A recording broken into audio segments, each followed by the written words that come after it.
Operação na Vila Cruzeiro, né? Muita gente criticando, mais de 20 pessoas mortas, algumas inocentes, outras a polícia alegam que eram, enfim, traficantes.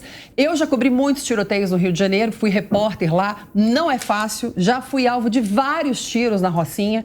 É muito difícil porque eles são covardes. Nessa operação na Rocinha que eu fiz, eles estavam dentro de uma creche, os traficantes. Então, eles atiravam nos policiais, eu estava do lado, porque a gente estava na cobertura, e a gente não podia revidar porque estava dentro de uma creche, né? Eles são baixos, né? Então, sempre que tem uma operação policial no Rio de Janeiro, eu evito criticar porque já estive dentro de muitas. Mas toda vez que morre um inocente, um trabalhador que, infelizmente, por falta de oportunidade e de dinheiro, tem que morar nessas comunidades que são muito mais sensíveis e eles são muito mais expostos à violência do que pessoas que não vivem em comunidades, é sempre difícil. O problema do Rio de Janeiro, eu detesto ser catastrófica, mas eu acho que não tem jeito. Vou começar com Pietra, que está calada há muito tempo. Pietra, o que você achou da operação na Vila Cruzeiro? A gente comentou rapidamente, né, eu e o Capês, e eu até comentei, falei, nossa, morreram mais de 20 bandidos. Ele falou, não, mas não eram bandidos. Eu falei, bom, de fato, a gente não sabe exatamente quem era, mas o fato é que essa operação foi uma operação da polícia para pegar no flagra alguns integrantes do crime organizado. Então, como a Carla muito bem colocou, infelizmente você tem pessoas lá inocentes, né, no entorno, você tem pessoas vivendo numa comunidade, e comunidades são um ambiente hostil. Todo mundo que já pisou numa comunidade sabe disso. Então, é impossível você ter essas operações policiais sem que, eventualmente, infelizmente, ocorra a morte de inocentes. Agora, morreram 50... Rapidinho, não é um ambiente hostil, tá, gente? Não é um ambiente hostil. A maioria das comunidades é feita por pessoas de bem, tá? Esses traficantes circulam por lá, mas só pra te corrigir, Pi, sério mesmo, porque eu já passei por muitas comunidades. Não, cara, o que eu quero dizer, eu não tô falando que as pessoas nas comunidades são hostis, eu tô falando que é um ambiente hostil por você ter o crime organizado atuando lá dentro. Quem manda nas comunidades é o crime organizado, isso não tem como a gente negar. Sim, mas você acredita que eles convivem pacificamente? Entre eles? Sim. Eu acho que muitas vezes tem que existir uma interação entre a comunidade. Eu não estou falando que as pessoas inocentes Eu não estou defendendo traficantes, pelo amor de Deus, não estou. Mas o que eu estou falando é que existe sim uma convivência. Carla, a gente está falando exatamente que pelo fato da gente ter o crime organizado muito atuante nas comunidades, elas se tornam sim ambientes hostis. Isso não exclui o fato da gente ter pessoas maravilhosas vivendo em comunidades. Eu tenho amigos em comunidades. Isso uma coisa não tem a ver com a outra. Pelo amor de Deus, não foi isso que eu falei. Então você defende a operação na Vila Cruzeiro? Eu defendo operações policiais contra o crime organizado, sim. Contra o tráfico. Eu também, mas agora, essa operação... morreram 50 policiais já esse ano no Rio de Janeiro. Quem que falou sobre isso? Né? Então morreram 20 pessoas vítimas de uma operação. Agora, a gente não sabe, de novo... O pessoal, os policiais chegam lá. Não é como o Lula gostaria, as pessoas não estão lá com livros e flores esperando os policiais. Eles estão lá com metralhadora, eles estão com um arsenal de armas esperando esses policiais. Então, é um ambiente, né, se causa uma situação violenta e acabam ocorrendo, vítimas que não deveriam estar lá, infelizmente. É um assunto tão polêmico, gente. Eu já vi traficante fugindo na mala de policiais, assim. Tem muitos policiais corruptos no Rio de Janeiro, dizem que combinam a operação. Eu não vou trazer esse assunto para cá, porque é bastante polêmico. A questão toda é... Operações mortais são sempre passíveis de serem julgadas e analisadas, não é, Cristiano? Qual a sua opinião? Não, sem dúvida. Quando se trata de uma comunidade carente, de pessoas pobres, nós temos que ter muito claro que de um contingente ali de milhares de pessoas, de centenas de milhares de pessoas, você tem, naturalmente, alguns grupos de pessoas que são grupos de criminalidade, pessoas que fazem parte desse lado negativo e que tem que ser combatido. Mas a grande maioria das pessoas que reside nas comunidades são pessoas de bem, trabalhadoras e que fazem parte da grande massa de pessoas no Brasil que acabam não tendo oportunidades de desenvolver plenamente as suas potencialidades e seguir o seu caminho na vida. Então, quando se trata de fazer uma operação policial dentro de um espaço desse, um espaço que tem pessoas, um espaço que tem creches, que tem crianças, tem idosos, a força policial tem que atuar de uma forma extremamente bem preparada. Qualquer erro pode ser fatal. E o erro fatal não se tem desculpa, se tem morte, se tem a perda de vidas. Então, isso é algo que tem que ser absolutamente bem preparado pela polícia. Agora eu vou falar de novo aqui, como uma pessoa que já teve bastante em tiroteio, não sei se vocês já tiveram a oportunidade de estar. Eu já estive em alguns, já vários. Participei. Enfim, não tem como você se defender, né? Os traficantes nesse tiroteio na Rocinha, um homem foi atingido na cabeça do meu lado e o cinegrafista acabou até ganhando o prêmio Embratel. Era um cidadão comum, foi atingido por um traficante e logo uma criança também foi atingida. Tiros vêm por todas as partes, né? Durante um tiroteio, uma operação policial. Exatamente, e a solução não é parar com as operações policiais, porque a gente tem que combater o crime organizado. Qual é a solução? A solução é continuar combatendo. Infelizmente, assim, a gente tem que... Aí eu não sei, eu não sou da área da segurança. Continuar morrendo pessoas? Carla, será que criminosos? Eu Claro, eu não sou contra, pode falar. Queria dar uma opinião. Não. Pode falar, Capês. Olha, primeiro eu queria analisar essa operação sob o seu aspecto técnico e não ideológico. Uma operação tabajara equivocada que jamais levará à extinção ou à minimização do crime organizado.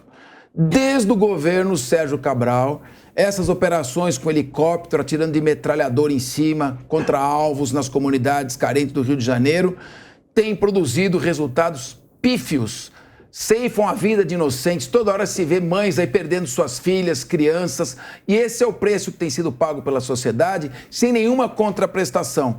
Crime organizado se combate com investigação aprofundada, com agentes infiltrados no crime organizado, com a lei do crime organizado, com interceptação telefônica, com flagrante prorrogado, entrando polícia militar, a PM... Você sabe como que combate o crime organizado, Capês? Não sei, me ensina como é que faz. O pessoal começar... Eu queria aprender. Eu nunca trabalhei com isso. Na verdade, o pessoal resolver parar de usar cocaína, parar de cheirar, parar de fumar maconha, gostaria, né? Porque é muito bonito. Para que venha uma outra humanidade. Do pai ausente de franja ficar fumando maconha como namoradinho de copo samurai, falando, coitadinho do pessoal que morreu ali, mas parar de querer cheirar cocaína, ela não quer, né? Gente, vamos pedir...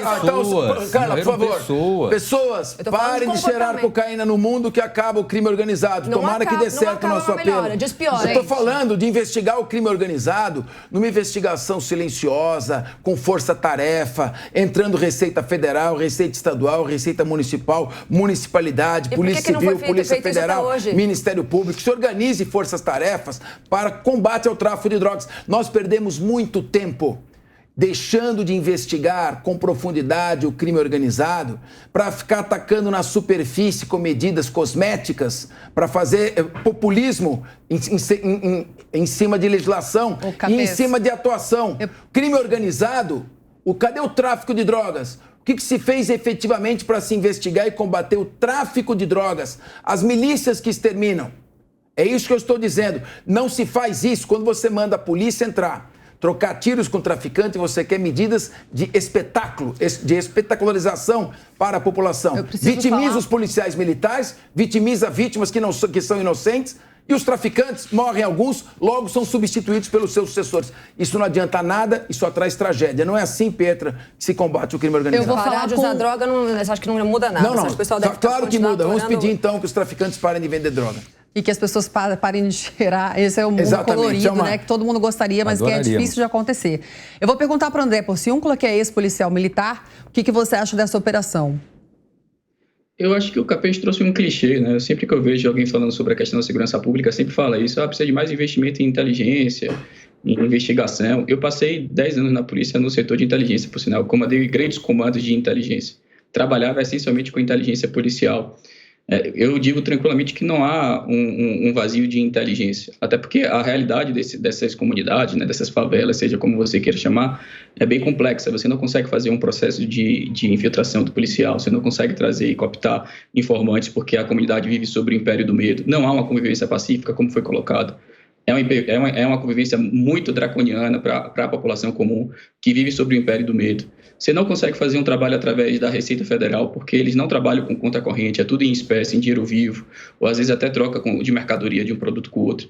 Então é extremamente complexo essa ideia de que você vai conseguir combater o tráfico dentro das favelas com apenas mais inteligência. Isso é um clichê de quem não vive a experiência de segurança pública. Eu acredito que a realidade do Rio de Janeiro é bastante singular. Começou lá com Brizola, na política de tirar a polícia das comunidades, sobre a ideia da esquerda de que a polícia é assassina, homicida e que deve ser afastada do convívio com os pobres, porque de alguma maneira esse policial que é pobre também vai lá e quer matar pobres só por tão somente serem pobres.